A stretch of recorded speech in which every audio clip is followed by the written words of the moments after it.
I signed an order appointing. But he knows you. And those who snatch it. Mr. Smith is a vesture. Wait, what law? Up to and on documents and other presidential. Prison is? Send me to jail. Good evening, everyone. I'm Mark Rozelle, and I serve as the Dean of the Schar School of Policy and Government here at George Mason University, and we are very proud to host the Michael V. Hayden Center. We have a very special event this evening to close out another very successful academic year of Hayden Center programs. It's great to see all of you here this evening, and in fact, we have over 700 persons signed up for both the in-person and the virtual participation in this forum. And those of you who are here in person, you have the added bonus of a nice reception after the event with our panel members and several of our Schar School scholars. The Hayden Center is a jewel of George Mason University. The quality of these programs is among the best that you will see in higher education.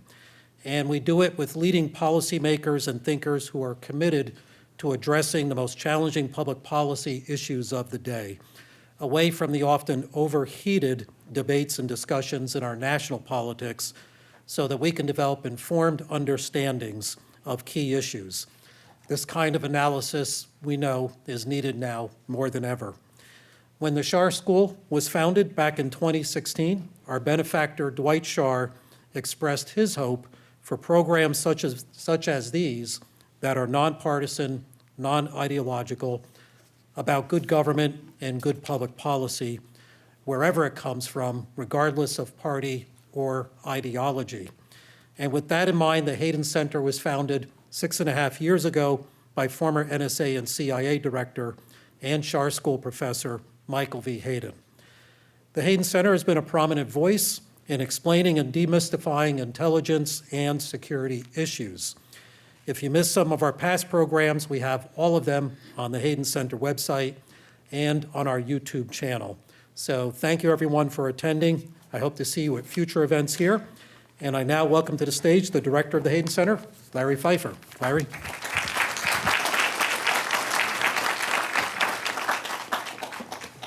Hey, everybody. Really glad to see you all here tonight. I know we've always got competing interests, particularly when the weather is as beautiful as it was today. So thank you for coming. General Hayden, unfortunately, couldn't be with us tonight. He had a competing schedule issue that he had to deal with. But he did ask me to read this statement. I'm sorry I cannot be with you all this evening. Tonight's event should prove to be very interesting.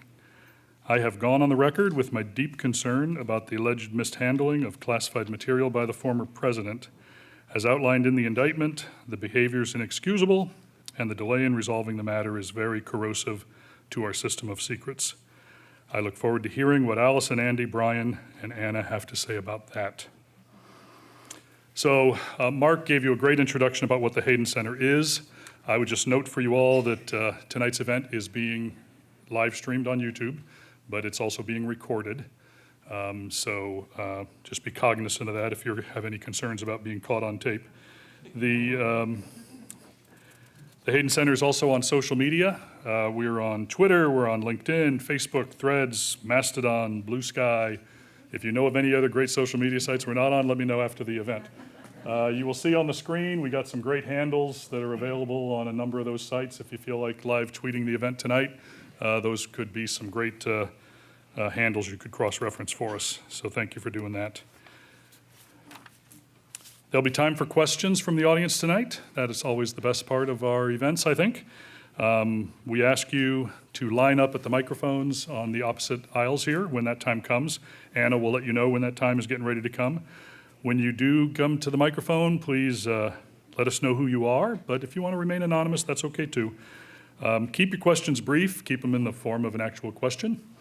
And for our virtual audience, use the live chat function of YouTube to ask your question.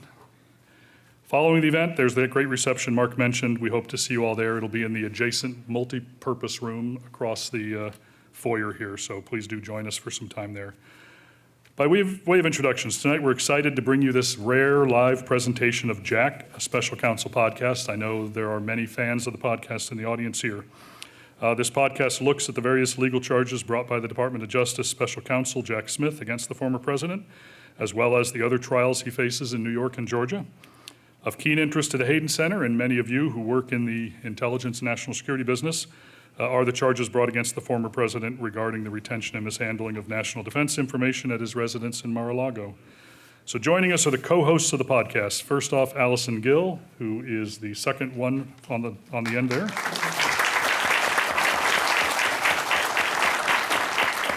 Allison is the founder of MSW Media, a podcast network that's focused on news, politics, and justice.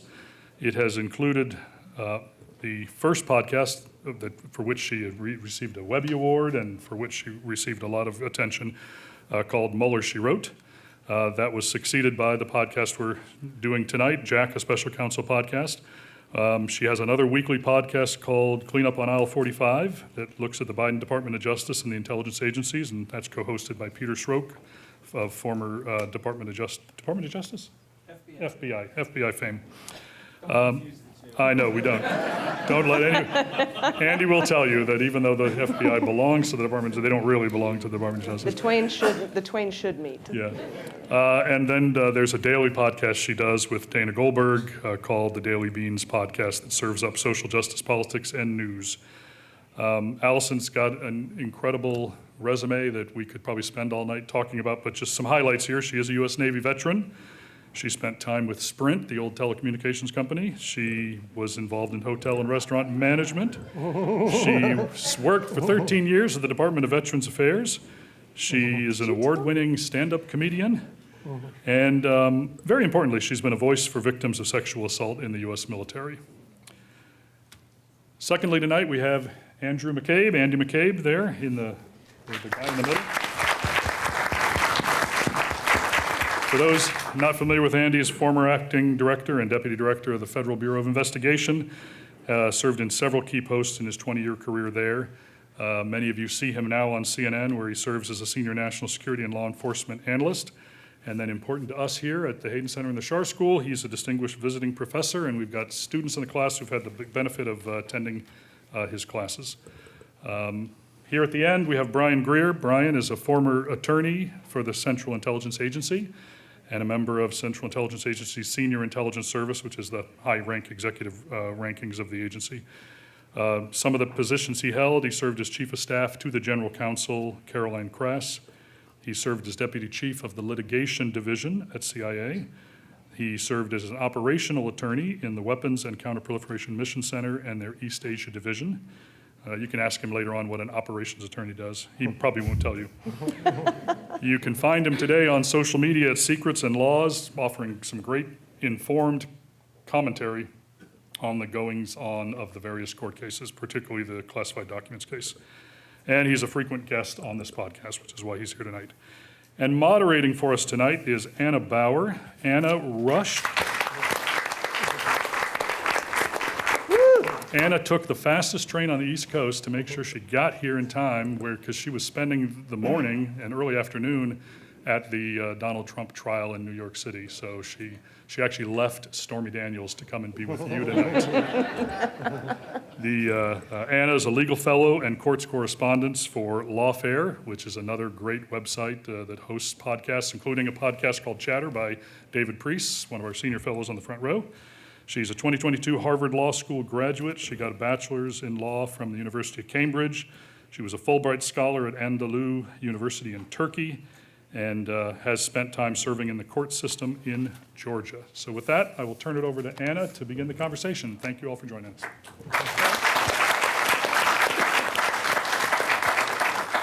Thank you so much. It's not every audience that I would miss the cross-examination of Stormy Daniels for, but I am so thrilled to be here, and thank you, Allison, for having me here to moderate this discussion.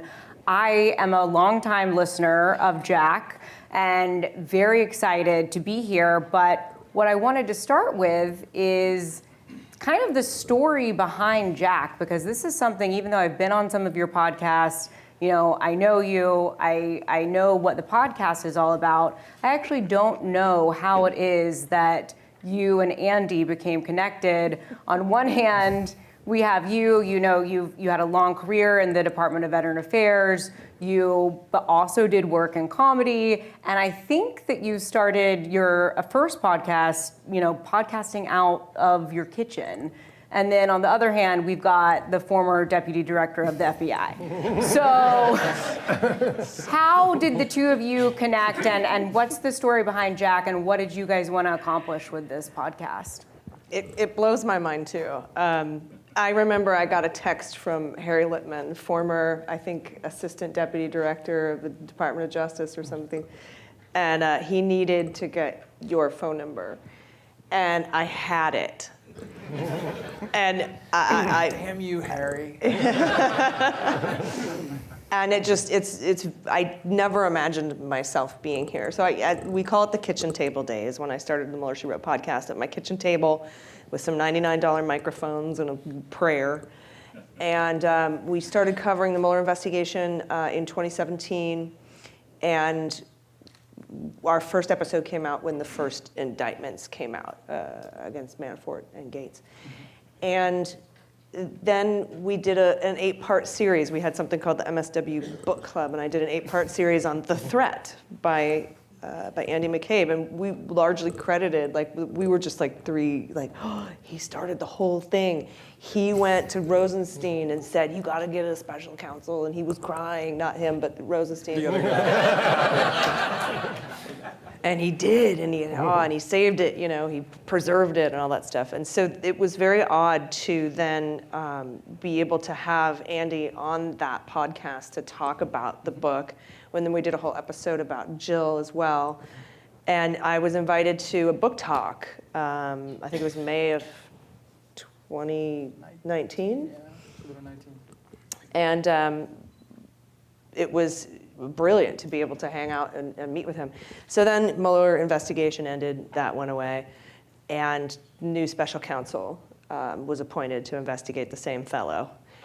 And I got tons of messages. Are you gonna do Jack She Wrote? Or, you know, Mr. Smith Goes to Washington. Everyone had their ideas for the name. And I was like, wait. And I called up Andy, and I said, do you want to do a podcast with me? He actually has a funny story about asking your wife. Yeah, so, you know, that's the person I ask everything of.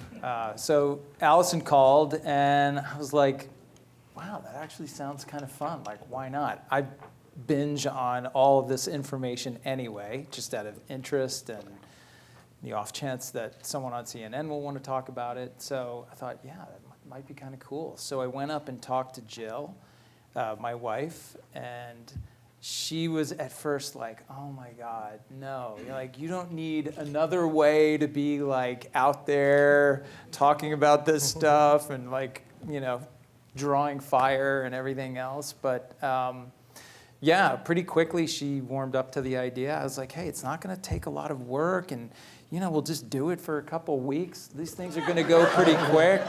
I think these trials will go quick, and here we are, what, 75 or 76? 75. 75 episodes later, one a week, so 75 weeks in, and we're not close to a trial yet. So that part didn't turn out so good, but it's been amazing. I mean, it's been a great adventure, really because two reasons. One, I have an amazing partner. I spent my entire career in the Bureau working with a partner and working closely with colleagues, and so I know the value of being on a good team. And this is a great team. And Allison and her staff who helped produce the show are amazing. And there's no one in this country that knows these cases, these dockets, the motions, everything, all the legal nitty-gritty stuff, as well as Allison. So that was the first thing. And the second thing is she has this incredible audience of devoted listeners who are informed and really seeking more information. Wonky information too, they really, love it. Yeah. And I love that so much. And then when because I had been following, because I don't know anything about SIPA, And there was a lot of that going on. And I was following Secrets and Laws over here on Twitter and getting all that incredible information. And I said, Andy, what do you think? We should have him on. We should have an under seal segment with the CIA guy. And he's like, yeah, definitely. And yeah, I'm a lawyer, which means I know when you need a lawyer. And we needed a lawyer who knew this stuff way better than I did. And we found him. Yeah, so we roped Brian in. What do you think? You're regretting your decision to come on a couple times? I hope not. I don't regret it at all. It was, I took a lot of inspiration from in the dark days of COVID when people started to appear on Twitter who were public health experts and started explaining all this stuff to people in 20 or 30 part Twitter posts.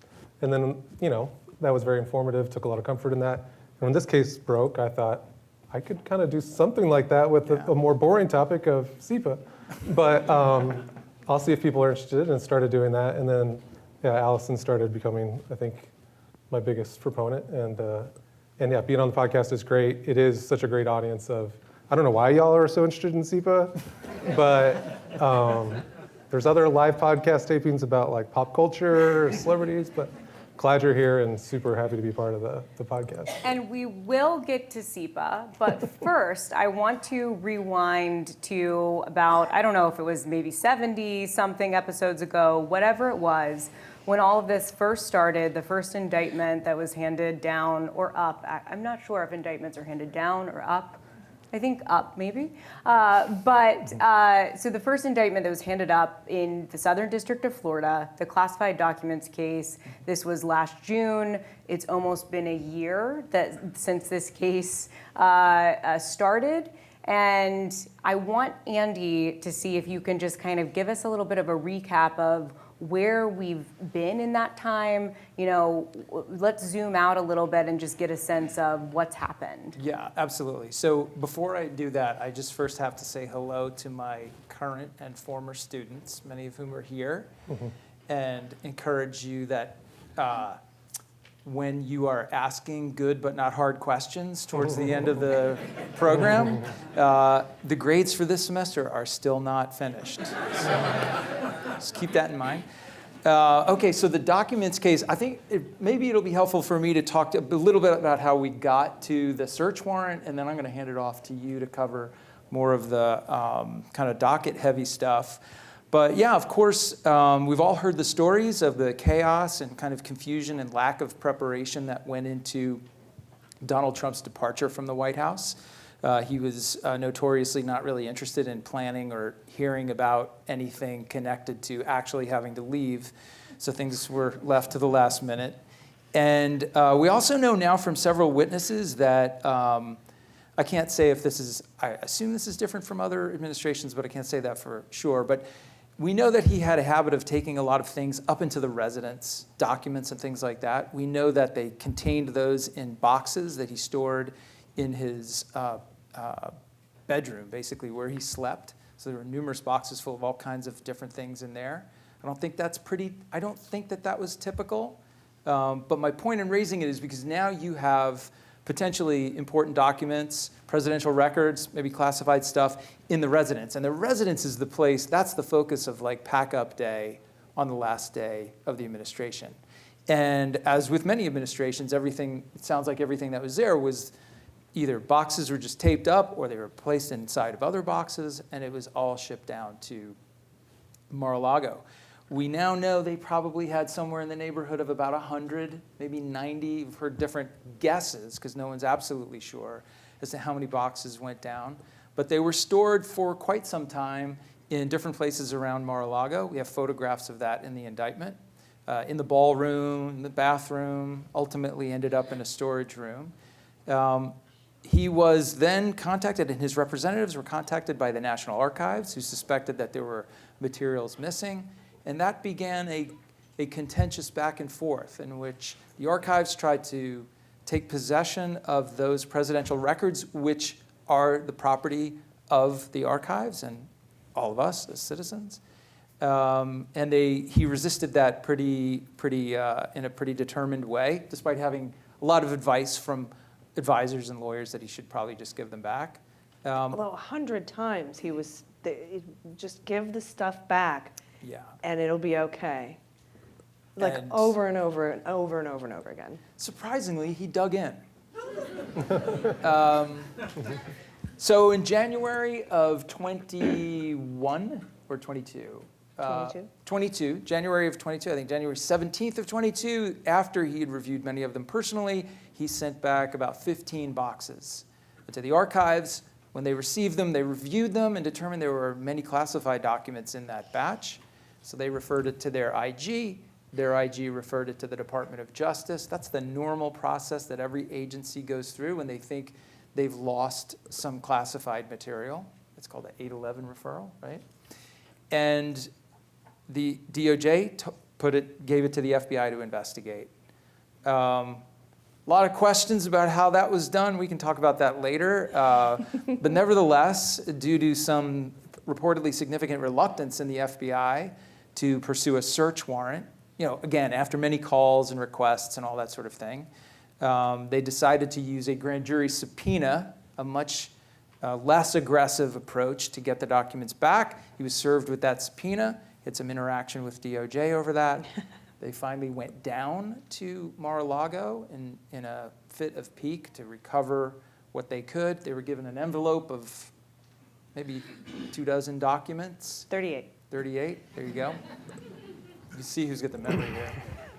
So sad. I don't know where I was yesterday, Yeah. but I know there were 38 classified documents in a double tape red weld envelope. They were shown the rest of the boxes in the storage room, but not permitted to go in there and go through anything. It was an odd choice on their part. And so after that, they started working on their search warrant. And of course, that was executed on August 8th and ultimately led to the indictment. Yeah, about, many, many months later, after that search warrant. Once the indictment came down, and many of us were wondering, why Florida? Many of us are still asking that question. We were wondering, God, there's got to be a way to do this in Bedminster or D.C. or somewhere where Eileen Cannon is not. But no, that's where they brought it. And I think at the time we were saying, well, it's such an open and shut case. It doesn't matter who the judge is. Whoo, boy. So what's been going on just in general is she early on said, no redacted stuff allowed on my docket without my permission first. So if you have anything with a redaction, you have to email it to the Trump lawyers and to Eileen Cannon's email at the court. And she has basically created a secret docket. And then, and I think personally, I think the goal here is that when you've got a 27-page or a 24-page motion to dismiss on vindictive and selective prosecution, let's say, that's 24 pages, and then you've got 150 pages of exhibits which need to be redacted, which has to be litigated. And of course, Judge Cannon wants a hearing about it. And that all has to happen before it even goes on the public docket. So we've got, 13 or so motions to dismiss with hundreds and hundreds of pages of exhibits that have to be litigated. And we just today learned that she's set hearings now for a lot of these. Now, I don't think for all of them, but for a lot of these motions that would in normal course just be looked at and dismissed. And I mean, they're used as a placeholder for potential appeals later, right? But she just came, the news today was Judge Cannon indefinitely postpones the trial. She did that when she took the case. But it's official today. And more, I think, newsworthy, and maybe, Brian, you can talk about this, because originally the SEPA Section 5 hearing was set for May 9th. Nauta, De Oliveira, Trump had been asking for it to be postponed because of the New York trial. She set the May 9th deadline on April 10th. We were well aware of the trial. And we were all like, there's no way she's going to postpone the May 9th thing. And she did. And she put it into June, middle of June, which is where Trump originally wanted it. And then she set up a hearing for the motion to compel, like several of the different motions going all the way into July. And absolutely unnecessary, but very good delay tactic. It's not appealable. So that's kind of where we're at. Just Yeah. just a quick summary of where we are. The purpose of all this pretrial litigation is to get ready for trial. From the prosecutor's perspective, literally nothing has been done so far that is going to shape what is going to happen at the trial. We're still towards the end of discovery, now 11 months later. Not quite done with discovery because there's still some outstanding. The hard stuff is all ahead, and we haven't even gotten to that part Right, yet. and let's get to that. Yeah. But I want to start with, because people have heard this term SEPA, and they might be thinking, what is SEPA? Why should I care about SEPA? But it's really important in this case that involves classified documents. It raises the question, when you have a case involving classified documents or classified information, there is this question of how can the prosecution prove the charges that someone actually willfully retained national defense information that was classified information without, in open court, actually revealing those secrets. And one way that is dealt with is through the Classified Information Procedures Act. So Brian, as our SEPA guru, can you tell us just what is SEPA, where are we in the process, and what is to come, as you just kind of alluded to? Yeah. Again, apologies that I'm talking about SEPA, but you came. So, the Classified Information Procedures Act, if you believe that we're living in a simulation with like lazy screenwriters, one thing that they threw in is, in this statute that's now critical, in the prosecution of former President Trump, the author of this statute was none other than Joe Biden. So, what he did or didn't do in 1980 is now going to directly impact whether he is reelected. See? See? They're always thinking ahead. Anyway, he authored it in 1980. It's proven to be a very good statute for the government. And I would say for the defendants too, in terms of this provides an orderly process for resolving these cases. It was designed to prevent the problem of gray mail, where defense counsel could basically threaten to disclose classified information at trial anytime there was a national security prosecution. It provides, if you've listened to the podcast, I talk about the funnel, and I sit there in my bedroom with no camera and do this. So now I can do this for you. It provides basically a funneling process for resolving these disputes pre-trial involving classified information. You can't have what happened today in the Stormy Daniels case, where you have objections on admissibility and hearsay grounds in the middle of the trial while it's going on. You've got to fast forward all those rulings that might happen at trial or 2 weeks before trial to months before trial. And so that's what it does by filtering the information down first through looking at discovery, what can we limit from there, through redactions and substitutions, and then let's get ready for trial, which we'll talk about. How can we further limit what's admissible, what's relevant, and then some protections that are applied to that. But the whole point is, let's filter that down, get to this small bucket of information for trial, not this, but this, and then let's go to court based on that, or appeal if you need to based on that. Right, and so we're in the context of Trump's case in Florida, where are we in that procedure? There's mention of a SEPA Section 5 notice. What does that mean? And kind of what should we be looking forward to? What are some of the big legal issues? Because you said there's a lot to come. What could be something that's a thorny legal issue that is related to SEPA that maybe could delay things even further? So if you're looking at my funnel, we're only about one rung down from Section 4 into Section 5, which is, so Section 4 was just resolving discovery issues. That's largely been resolved, although she withheld judgment on some of those matters that could come back later. So Section 5 is, all right, let's focus on what information is potentially going to be used at trial. That's on Trump's team and the other defendants to write a notice that describes in detail what that is. I read that it's like, this is like the 5A is like the linchpin of the statute. Yeah, courts have called it that, and it really is sort of the key document that will inform the rest of the case, which is, here's the universe, and it's critical. And she actually told them this in order, that they describe all the information in particularity, not just, here's a document, that's all we're going to say. They want to know specifically what they're going to rely on at trial. So this sets the ground for the battle. Yes. These are the defense comes forward and says, these are the documents we feel like we need to use at trial, and now we get to fight over, do you really need to use it, and if so, can we use a substitution or make redactions to make it acceptable to the government to Right. reveal that at trial. And critically, if it's not in the Section 5 notice and Trump's team tries to elicit some classified information at trial, if it's not covered by the notice, they cannot introduce it, even on rebuttal. So that's a pretty critical point. Once we get past that, then we're into normal sort of pretrial litigation about relevance and admissibility of this evidence. DOJ will argue that's inadmissible hearsay. That's not admissible because it lacks foundation. It's not legally relevant. That'll all happen now, not until I think mid or late June. I think in the schedule she just issued. No, later than that. Later. Yeah, late June. later Yeah, now. Optimistic. this summer.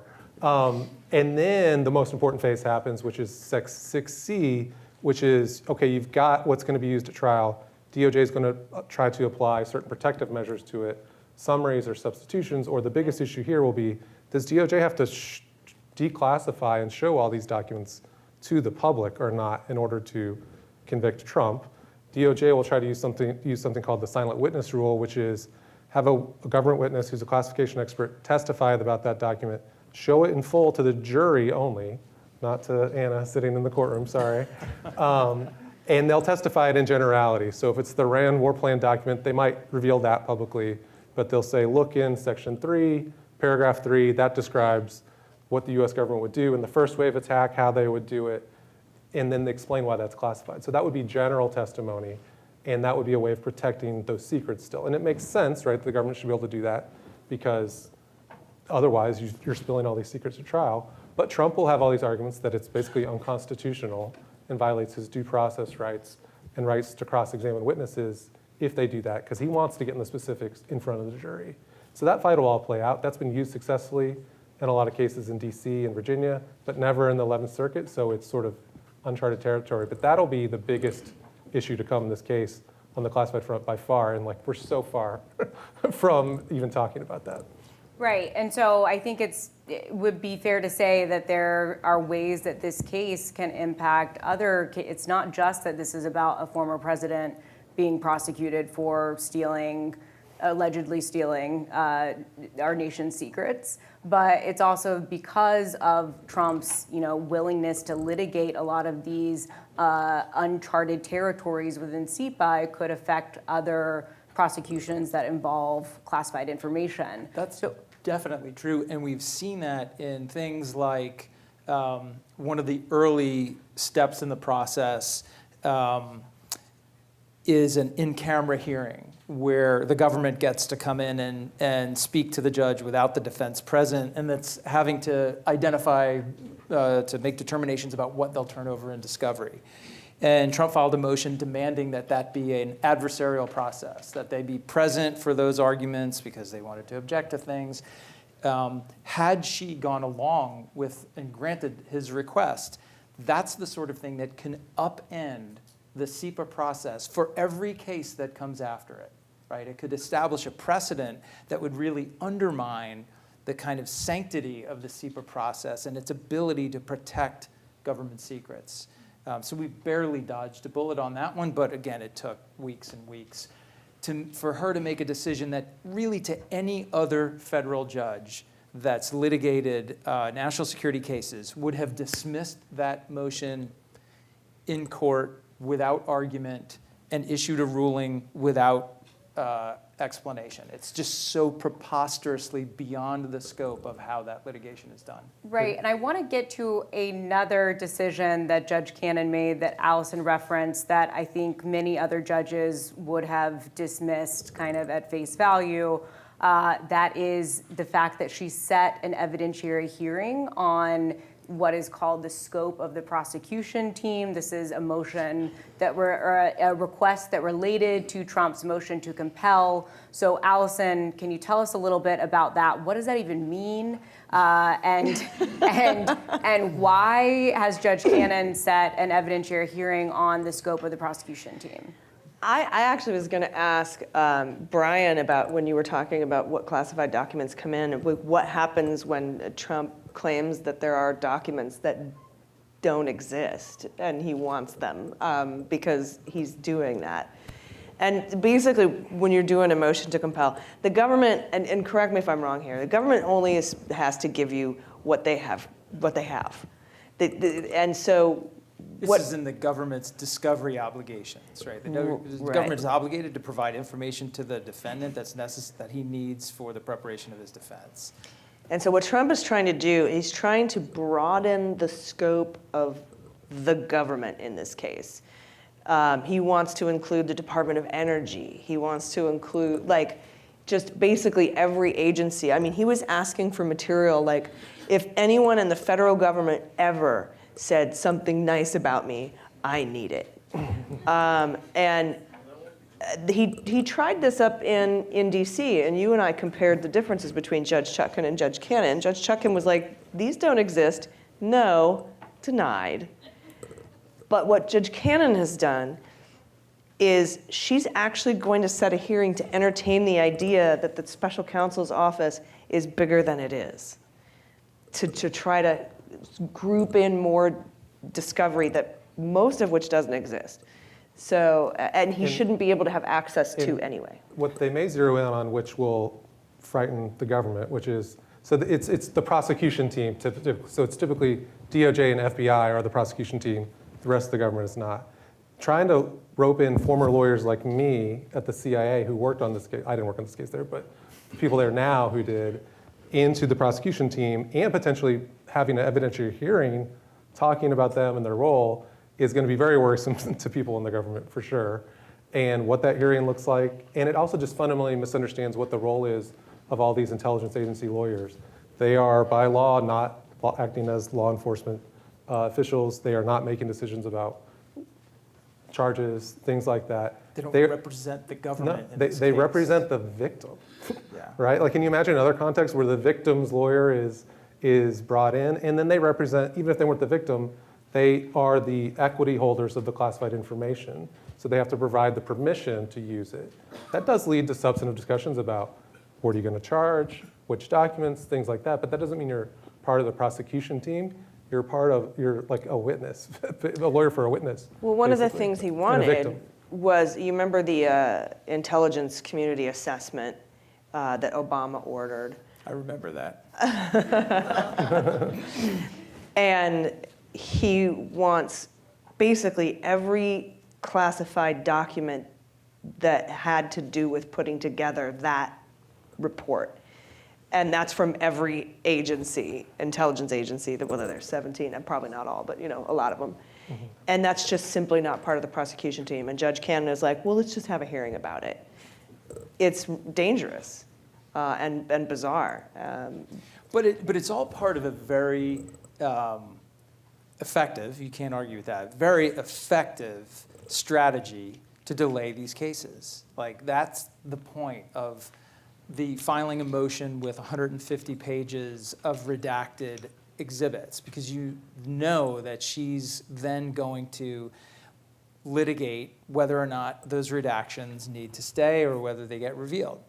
And that litigation, they set a hearing 2 weeks from now, you force both sides to brief, and then they each get to respond. Sometimes she'll make a ruling, then there'll be a wrong you'll have ruling, the hearing, and motion then to reconsider. Right, you don't even get a ruling for months, then you get it, and it's horrible, so the government has to file a motion. So every one of these layer upon layer upon layer of needless litigation is just adding weeks, months, and who knows how much longer to Well, the case. let's get to the subject that we're dancing around a little bit here, which is Judge Eileen Cannon.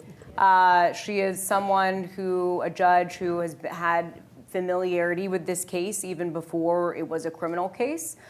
She is the judge who, when Trump, following the search at Mar-a-Lago, there was this kind of very strange motion in which Trump requested to have a special master appointed to sort through the boxes of classified documents. She was the judge who presided over that case, and to virtual, it was virtually pretty much everyone in the legal community, plus the 11th Circuit, who said that her decision in that case was very strange, and it was overturned by the 11th Circuit. Then she ended up being the judge who was randomly assigned to preside over Trump's criminal case after that proceeding and after the indictment came down. She has since continued to be criticized for several of her decisions. You have pointed out some of them tonight.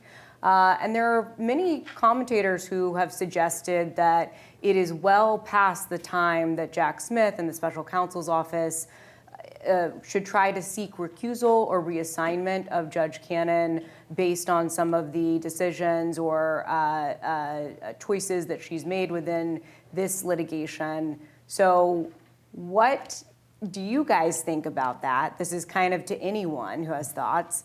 And what's the case for saying, actually, no, now is not the time yet? I would say that there really hasn't been anything truly appealable up to this point. And as much as it's awful and terrible, and as much as she sucks, Andy, you and I talked about this. You only really get one shot to go to the 11th Circuit. And if you blow it, boy. And what's the procedure for that? Because I think maybe it's helpful for people to understand a little bit about.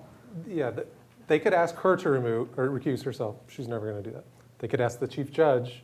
Never going to happen. The only recourse would be they have an appealable issue to go to the 11th Circuit, and they could ask on remand, reassign this to another judge. That has been done on rare instances in the 11th Circuit, but the case law is pretty clear that there have to be repeated instances where the judge showed that they cannot fairly judge the case or fairly follow the law. They could cite. An example is the motion for reconsideration, because his motion to compel, Donald Trump's motion to compel discovery, had exhibits of witness lists and their names on it.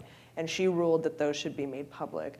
And Jack Smith said, no, that is a clear error, legal error, manifest injustice will result. Reconsider this motion. And then time. And then she's like, okay, kinda, but we need to litigate what's going to be redacted from the witness statements, but I won't release the list. So had she come back and ruled and denied his motion for reconsideration, that would have been appealable to the 11th Circuit, because she would be about to release the witness lists to the public. But even then, DOJ, if that would have been appealed, they'd have to think really hard. Is that Even the then. one? Yeah. Or do we have her lose this and wait for one more? Because again, the hard stuff is all ahead. This has been the easy stuff so far. Well, looking ahead, let's leave Eileen Cannon behind in Fort Pierce and move to Washington, D.C., where there is another federal criminal case against Donald Trump. It is one, though, that has maybe not been in the news as much because it's been on pause for several months now. The reason being that Trump filed a motion to dismiss his charges based on presidential immunity. That was denied, and then he has now appealed all the way up to the Supreme Court. The Supreme Court of the United States is now considering the motion or the appeal. They recently held oral argument on the subject. Andy and Allison, this is something that you've covered in detail on the Jack podcast, but I'm curious, Allison or Andy and Brian, any of you, but I'll start with Allison. What are your big takeaways from the immunity arguments at the Supreme Court? What do you think they'll do? It's so fascinating to me that the argument that Trump was making to the Supreme Court was that if you don't give me absolute immunity, or at least immunity for official acts, and these are official acts, they're not, that every single former president from now on will be hounded by rogue prosecutors who will do the wrong thing. And the statement that stood out to me the most was when Justice Sotomayor said, our justice system isn't perfect, but we have layers and layers and layers of protection against that. And Judge Eileen Cannon is showing us those layers and layers and layers of protection. I mean, it's so blatantly obvious to me. And if you listen to the podcast, the first thing I thought of was the rogue prosecutor who wanted to bring an indictment against Andrew McCabe and couldn't get the grand jury, who apparently indicts a ham sandwich, which I can't believe he said in the Supreme Court chambers. Couldn't get an indictment, tried to get another grand jury, couldn't get an indictment. Then we have rogue prosecutors like Durham, who managed to get a couple of indictments, but those didn't end in convictions because he didn't have the evidence that was needed. So we have protections, layers and layers of protections against rogue prosecutors. And I think Judge Cannon is a perfect example of that. But that was my main takeaway from the immunity argument. I don't think they're going to grant him absolute immunity. But my big problem was that they were seeming to discuss some big future question of the ages instead of looking at the question that was before them, which is why I thought they would refuse to take the case, just like they refused to take Trump v. Thompson. It boggled my mind that they actually granted cert for this, and that the question that they're considering is not what the D.C. Circuit Court of Appeals found. And Justice Roberts got it wrong on multiple occasions, talking about what the D.C. Circuit Court found in those hearings, saying, well, they found that there's no immunity for anyone ever. And that's just simply not true. They decided specifically in this case for somebody who tried to overturn and subvert an election result and tried to overstay his 4 years, this specific case, Donald Trump doesn't have immunity. But the Supreme Court, for some reason, thinks it's a question for the ages about all future presidents. Yeah, I think the other side to your point is, while we have layers and layers of protection against this really baseless theory that prosecutors all over the country will be chasing every president that follows, we do have protections against that. What we don't have is protections against a president who is unbound by any criminal law. Judge Jackson brought that up, and she was so right about that. She was great in her questioning, I thought, in looking at the opposite side of the Trump argument, which is, isn't it a horrible thing to grant presidents absolute immunity? What's to stop them from turning the Oval Office into the center of a crime ring? Yeah. And the answer is there isn't anything at that point. So. I was equally troubled by the arguments. I think our episode that week was saddest episode in the last year. We were borderline ranting the whole time. Sorry about that. I agree. The question, the D.C. Circuit very clearly said we don't even have to get to the question of absolute immunity, or even the question of any immunity for a narrower set of official acts, because what is alleged in this indictment, which that's what you have to take as fact for the appeal, is so far beyond anything that you could make an argument for immunity for, that in this case, there's absolutely no immunity. If you start granting immunity for presidents who break the law to remain in power, that's it. The whole thing is over. Anybody who's elected can do anything they want to stay in power forever, and we are not a democracy after that. It's King George. Da da da da da. Yeah. So, and then my other concern, Anna, is there was such a clear disinterest among certainly Justice Gorsuch, Alito, and Kavanaugh. They all responded to the attorneys' answers to their questions. When they would ask a question and the attorneys would begin to reference the facts of the case before them, they all said some version of, I'm not concerned about this case. I'm not talking about the facts in this case. Don't argue the facts here. I'm not talking about that. Great. Can we lift the stay and get on with it? And then you guys do your weird robe thing for future presidents? And Gorsuch kind of exposed it the most clearly. He said, we're not worried about this case. We're making a rule for the ages. And so if you combine that, now I'm getting a little conspiratorial, I'll admit that. But if you combine that statement with the knowledge that these men are very clearly interested in, and I would argue committed to, this idea of the unitary executive. And even if they wouldn't embrace that term, they are all people who are very concerned about preserving and expanding executive power. And so I just feel like there's a subtext here that the court took this case and took it in the lackadaisical fashion that they have. Well, they don't think ahead because they go away. They aren't going to be so supreme. Their interest is in the executive and how this ruling will affect executive power. Their interest is not in bringing this case before a jury of Americans so that we can either have accountability for laws broken or or an acquittal. The importance here is that a jury gets to hear this evidence, and whatever they decide should be respected. And I should say, too, that this case, what the Supreme Court decides, it's not just the January 6th case. There are pending presidential immunity motions, both in Fulton County, Georgia, where Trump is indicted, and then also in the classified documents case.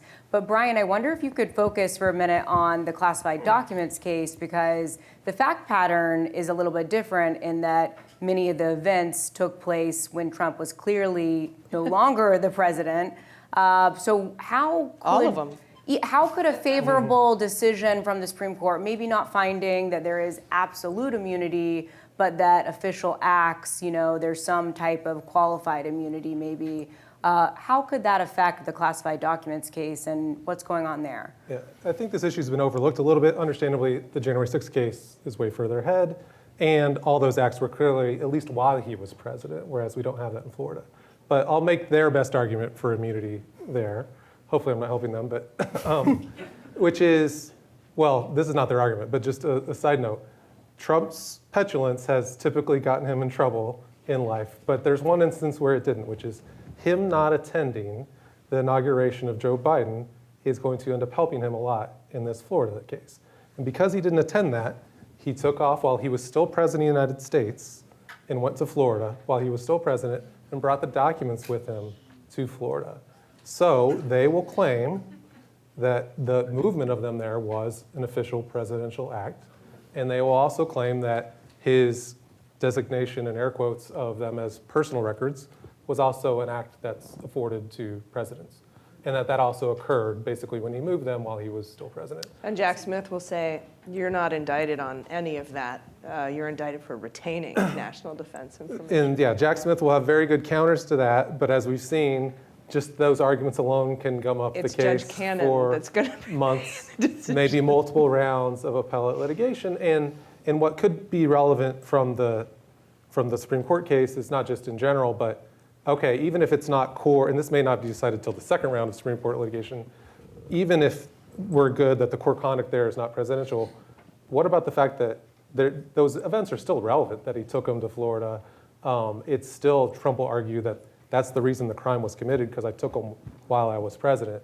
So how far that extends into evidentiary questions will be key in the Florida case and hasn't been resolved yet. He does have this weird argument too that it also magically gets rid of his obstruction charges in Florida, even though those were 100% private, 100% post-presidential. I don't understand that argument. It's the same argument that led to Jim Comey being fired and that not being obstruction, which is if he doesn't think if he thinks the investigation's invalid, he can obstruct, I guess. But, Right. Well, Bill Barr told him in Yeah. a nice memo that we finally got to look at that in order to obstruct justice, there actually has to be an underlying crime. But they're trying to extend that to, you can be a former president and do the same. And he'll bring that out. He'll bring it out. But look, They did, yeah. All right, I want to get to audience questions. So if you do have questions and you're thinking about asking a question, then just get ready, because we have one more thing, but just get ready. This is your warning.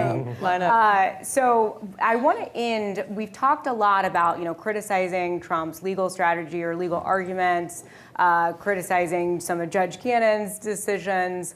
But I think that it's also fair to say that the Special Counsel's office has not been immune from criticism. People have pointed out that there may have been some missteps in certain decisions that the Special Counsel's office itself has made. Of course, there is an element to all this in which, people are, Monday, what's the term? Monday morning quarterbacking? That's the term.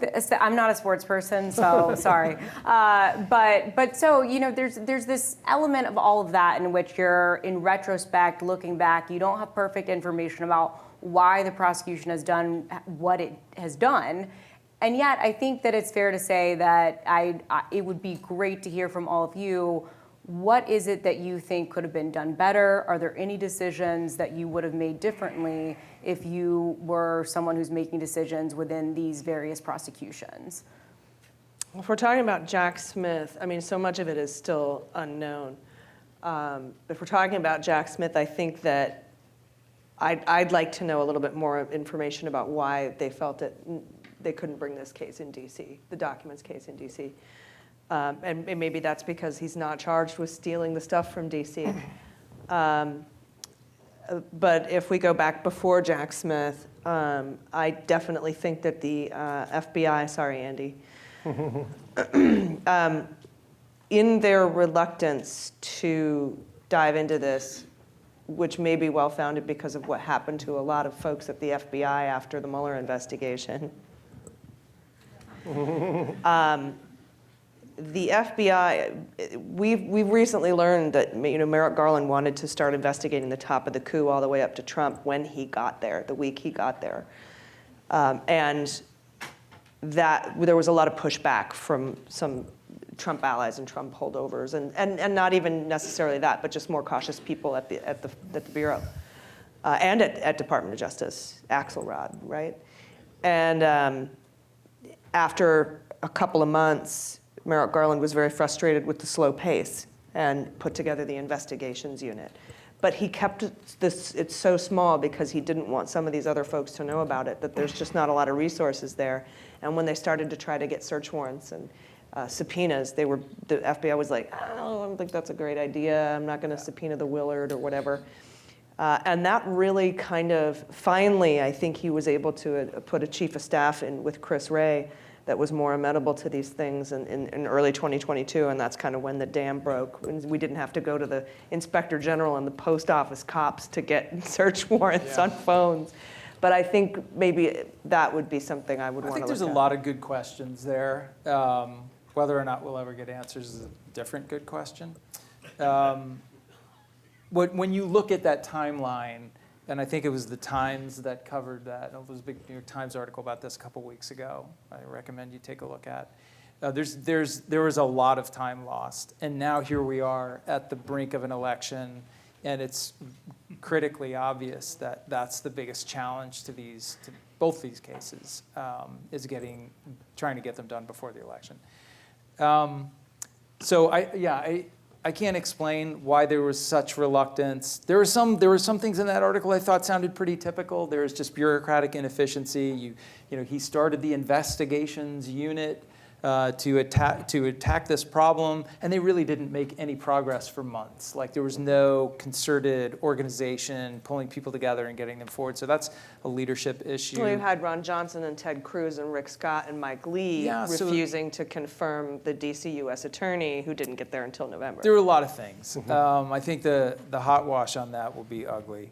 As far as the decision to bring the after action, sorry, a little jingo there. The decision to bring the documents case in Florida, I think, was an understandable kind of legal and tactical dilemma. The facts in the case point towards Florida. There is a constitutional preference that people who are going to be accused of a crime and prosecuted, that should happen where they live. And certainly in a case where most of the facts are there where he lives, that would bring you to Florida. You could have tried, there were some things that happened in D.C. You could have probably gotten venue in D.C., but it opens up the door to all those issues that you brought up about how he was actually president when he did the things he did here in D.C., so that's a complication. And you leave yourself open to multiple lines of attack on appeal if you get a conviction. And so I think under those circumstances, it was not a terrible decision to bring the case in Florida. Now, I don't think anyone could have predicted how horribly Judge Cannon would run the case. So we're in a tough spot on that. But I understood. I also think that Jack Smith was kind of trying to take the high road and do it right, do it the right way. And then on top of that, you have the perception problems with the first cases against the former president. So anything that the department does, so this gets back to the recusal issue, right? If they took the appeal and tried to get the case reassigned, or if they really pressed her to recuse herself, they run the risk of creating the impression that they're doing those things in a way to kind of game their way into a more favorable judge, in a way that's kind of slimy or not really fair to the defendant. And this case, because of who the defendant is and the incredible support that he has among a large portion of the country, That's a problem. You don't want this prosecution to be perceived as something unfair. It's not. It's going through the process that the Constitution ensures for everyone. He has, in fact, received so many benefits, moments of benefit of the doubt and special handling many, many times in the course of these prosecutions.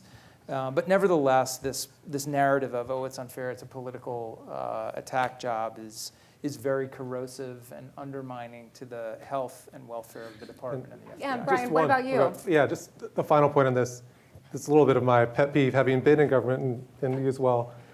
You get second-guessed a lot. And I think it's generally best to assume when you're on the outside that people inside the government are generally more competent than you give them credit for. They've thought about things a lot harder than you have, and they have a lot more information at their disposal, particularly on classified matters. Yeah. So bring that in. That's not to say it's not healthy. We should have these discussions always about second-guessing the government, 100%. But I always bring that into it. So something like recusal, they've thought harder about this than all of us. They've studied the case law more than we have and all that. This venue question, I guarantee that they've thought about. They thought, this issue that Andy talked about is nuanced, but if they brought it in D.C., I thought they could bring it in D.C. if they argued conspiracy, right? None of the actual criminal conduct was all in Florida, but the conspiracy started in D.C. Well, if they'd done that, they would have run straight into this immunity issue because he was president when that happened. The president has full authority over classified documents, how they're handled, what he does with them, all that. That is actually core constitutional authority. So if they'd done that, like I thought they should even for a while, they would have totally screwed themselves. Yeah, like for later. So they're always thinking far ahead than we are. There's probably still little things. I think how long even the Florida case took to be brought, we were all second guessing, but then it came out, you know what, a lot of this key obstructive evidence, which is really key to the case, all came in like the winter and even the spring of this last year. So there's always more going on behind the scenes. For sure. Absolutely. Well, we will leave it there, and we're going to go to audience questions. So if you have, there are already people lined up. Fantastic. If you could just keep in mind to try to keep it to a question, and just so that everyone who wants to ask a question has the opportunity to do so, keeping it to one question would be great. But we're excited to hear your questions. So Sam, I think, is the first. Larry. Larry. I'm sorry, Larry. I didn't realize that you were lined up. Okay, got it. Cool. So, pulling a question from the live chat on YouTube. Thank you to our great YouTube audience that's watching the event. Amy Thompson has a question with regards to how common are these classified document cases or fraud-related cases usually concluded. The timeline that we've operated on, is this out of the norm dramatically, or is it maybe a little bit extended? And absent the if it wasn't a former president under these indictments, would these cases have been adjudicated more quickly and resolved more quickly? Yeah, I Well, think don't most of the time people just give the stuff back or take a misdemeanor plea? Yeah, I mean, the number, I'll leave it to Brian on the timing of the cases that actually go to trial, which is the very infinitesimally small minority of cases. Investigations that we start from these referrals to DOJ from different agencies that they may have somebody who leaked something, or they maybe think somebody intentionally stole something or is withholding classified.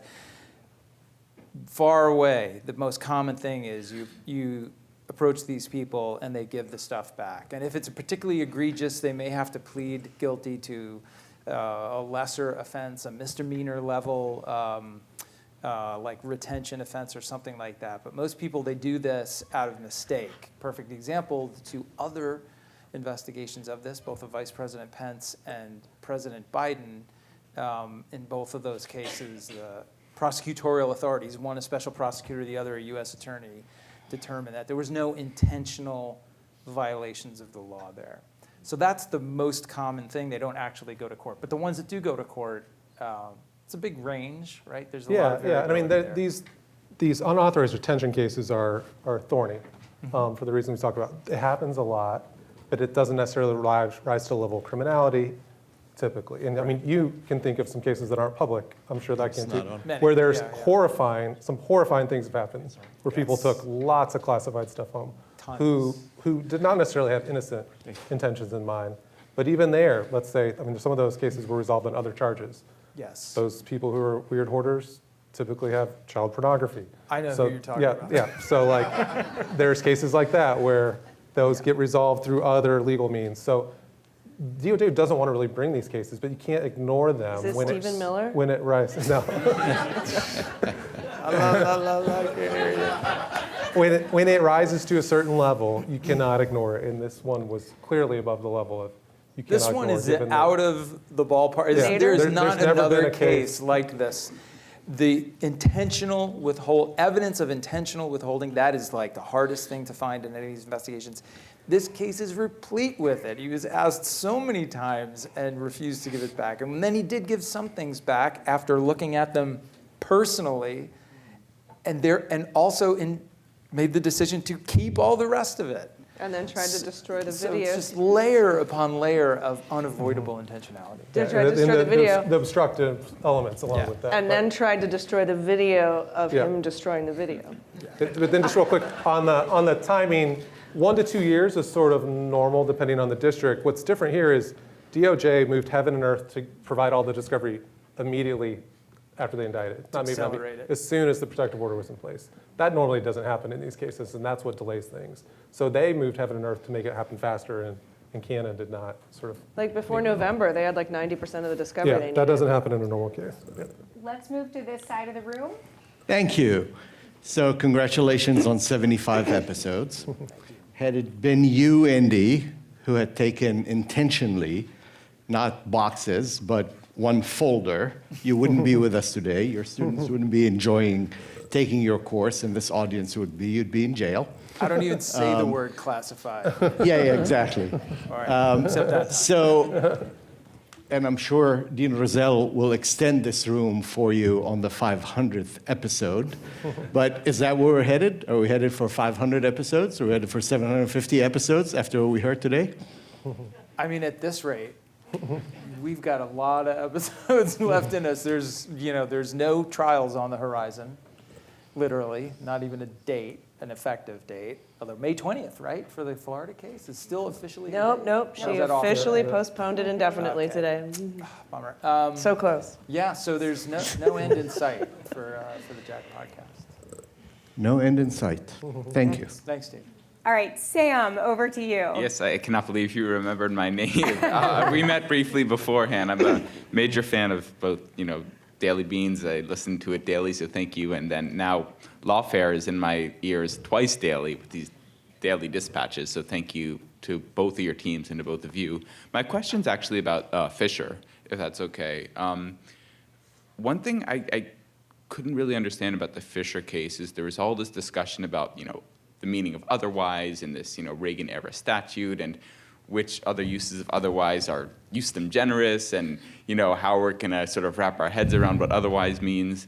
And maybe this is just because I'm not a lawyer and don't understand this, but this is a statute that was passed presumably with lawmakers who are still alive and kicking and could explain what their intent was around that word otherwise in the Fisher case, and whether or not that would apply to some of the actions taken by several dozen, including Trump, J6 defendants. So is there a rule that precludes, just generally in law, going to initial litigators? We don't have the founding fathers anymore, so we can't ask about the First Amendment, but we can ask about this, 88, what year was it passed, statute. So why can't we just ask the writers of the law? And before people from the panel answer this, I'm going to ask for whoever decides to answer it to explain what the Fisher case is and how it relates to the Trump prosecution, because I think a lot of audience members may not be aware. I started selling Title 18 U.S. Code 1512 C2 shirts, 2 years ago? U.S. v. Fisher, January 6th defendant, says that because he was there and violent and doing things that didn't have to do with documents, that he shouldn't be charged with 1512 C2. because C1 is documents. C2 is otherwise obstructing an official proceeding. Right. Kind of a catch-all for anything that's not covered in the documents, C1. And that otherwise is the big question, and whether or not it connects it to C1. And I think Jack Smith, we've talked about this, wrote his indictment for the narrower, if they decided to gut 1512C2 in the Fisher case. Yeah.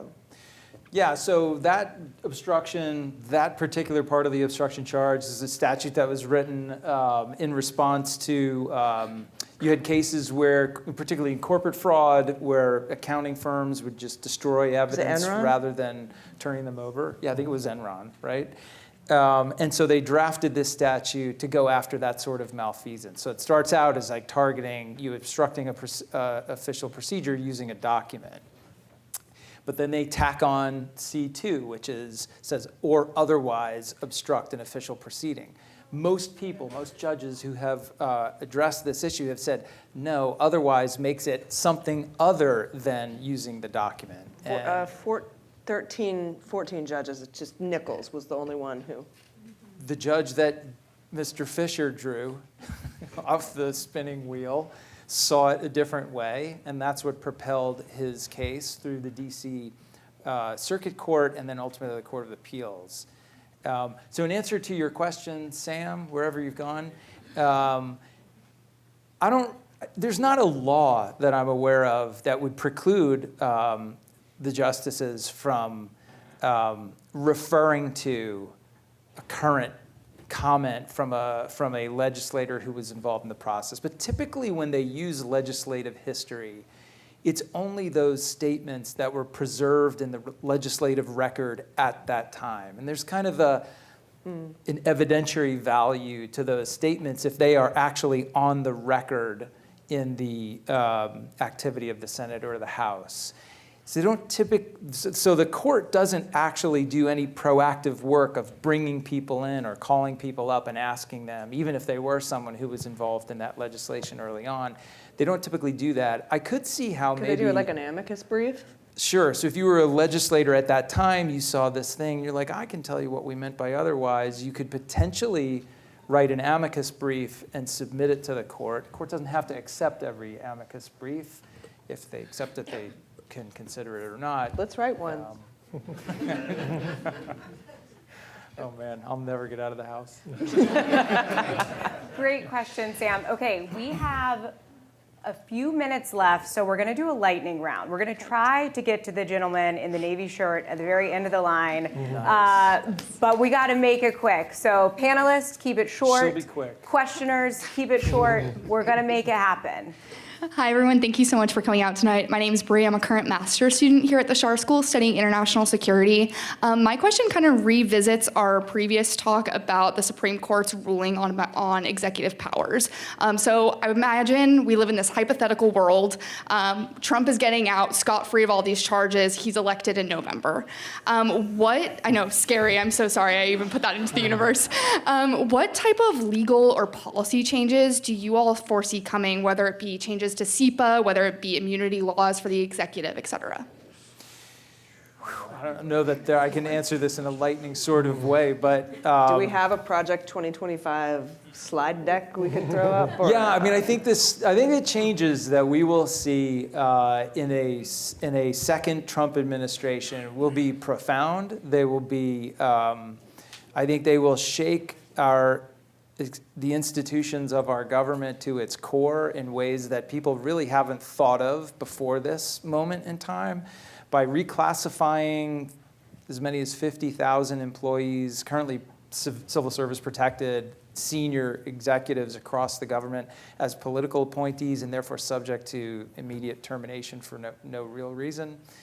I think that's the thing that scares me the most about what the Trump team and his advisors have already said is their plan. We're not like hypothesizing on what they may do. We don't have to do that. They've put out a pretty detailed description of what they will do. That's just one of many things.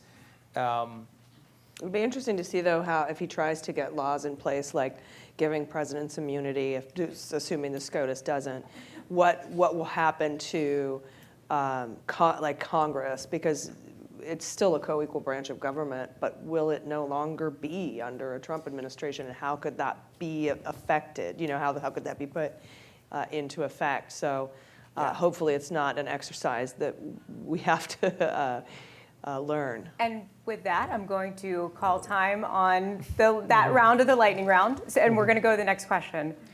Good evening. Thank you all for coming tonight. Appreciated the presentation. This podcast is about Jack, and I'd like to know the group's opinions leading into what Anna asked. What kind of experiences do you think he brings from his experience at The Hague, prosecuting long, high-profile political cases? Thank you. I think it makes him fearless to indict politicians. And he kind of had that before when he was at Penn, right? Yeah, he's got deep experience doing white-collar cases, particularly public corruption cases. Some of those cases, huge, complicated, impactful cases, some of which went his way, others that did not. That's what happens when you're out there doing the work in an aggressive way and not just sitting back waiting for, completely baked cakes to be put in your lap. So I do think he's fearless. He's also not afraid of piecing together incredibly complicated cases with challenging evidence. I think that's what he gets from his Hague experience. Hello, thank you all for coming out tonight. We really appreciate it. Tangentially related to some of our previous questions, if there is no end in sight, what will be the impact of these pending trials on the upcoming election? That's a ball in the air. I'm afraid I'm not really capable of predicting those things. I wish that I wish the media hadn't set up the public to say that you need to have a decision on a conviction or a acquittal in order to make a decision about how good Trump is going to be. I have long said, for me, justice was being indicted, because then you are in the system of justice, and whatever happens after that is justice. You may call it a miscarriage of that, but I personally don't understand why you have to wait for a specific conviction in order to make your decision not to vote for him. Yeah, I mean, I think it could affect different people different ways. He's gotten some benefit out of the indictments. It's helped him raise money. It's maybe really solidified some of the support among his base, although they were already, kind of strong supporters to begin with. How it affects people in the middle, it's clear some of those polls indicate that there are people in the middle, undecided or kind of middle-of-the-road voters who are saying if he's convicted, that's going to make them less likely to vote for him. It's really hard to say, what happens this far but no conviction. And it also might depend on the substance of the case as well, the New York case versus the DC case or the classified documents case. Yeah. But we're going to go to the next question. Hi. So if we have a situation where you actually have jurors being shown these sections of incredibly classified documents, I'm sure that's the technical term, do you need background checks on the jurors? Are they going to be watched more carefully? It's 12 random people who didn't have anything to do for the next few weeks. So how are we? Normally you have to go through these insane background checks to have access to this. And they're just gonna show it to these 12 people who apparently don't want to get out of jury duty? That's a Brian question. Yeah. Great question. People ask that a lot. And there are just certain instances where our government and the intelligence community have decided they just have to trust people. They do that sometimes with sources who they barely know. They might not want to tell them too much, but a little bit. They do that, and they trust judges. Judges aren't cleared. They're considered to be worthy of receiving the classified information by the nature of their office. Grand jurors receive classified information. They're not cleared. The president. Either. That's a good point. The president is given all sorts of, has no checks and balances when it comes to classified information, literally none on classified information. And then when it comes to the jurors, they're just trusted.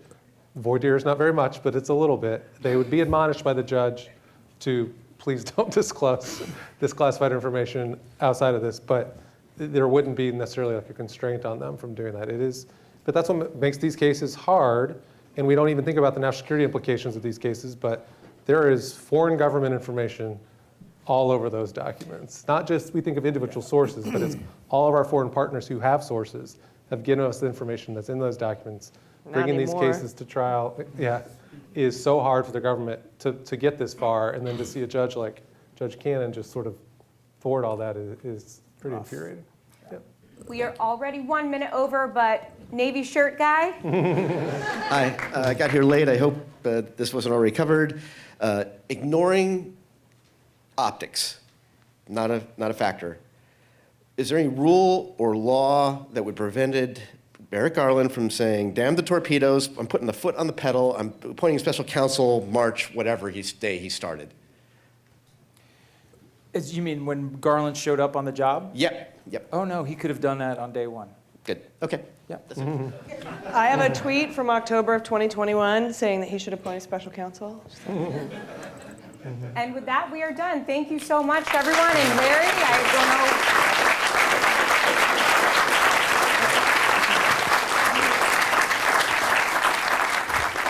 So thanks, everybody, for joining us tonight. Thanks to our wonderful panel. Thanks to Allison and Andy for agreeing to do this. The audio from tonight's event is going to be used for a special bonus episode of their podcast. You can say you heard it here first. The video of tonight's event is available before you probably get a drink in the reception, or at home if you're already drinking, it's okay. So Brian, Andy, Allison, thank you very much. Congratulations on this podcast. I have a feeling we may get to have you back again a year or so from now. And Anna, thank you very much for agreeing to do this and moderating so wonderfully, and especially as busy as your life is these days. So thank you. So reception across the hall. For those of you who are here, I would ask you to go ahead and make your way there. Don't come up and crowd the stage. Let the folks get their microphones off, and they'll join you over there in the room in a minute. Thank you.